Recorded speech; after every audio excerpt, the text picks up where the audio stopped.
अतीन्द्रः सङ्ग्रहः सर्गो धृतात्मयो वैद्य सदा योगे वीरः माधवो मधुः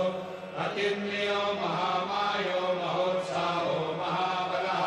महाबुद्धिर्महावीर्यो महाशक्तिर्महाद्युतिः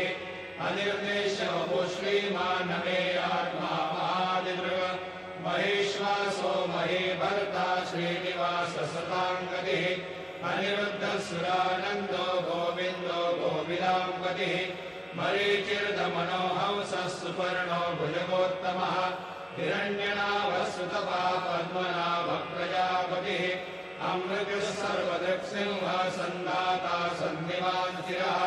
अजो दुर्मर्षणः शास्ता विश्रुतात्मा सुरार्यः गुरुर्गुरुतमो धाम सत्यसत्यपराक्रमः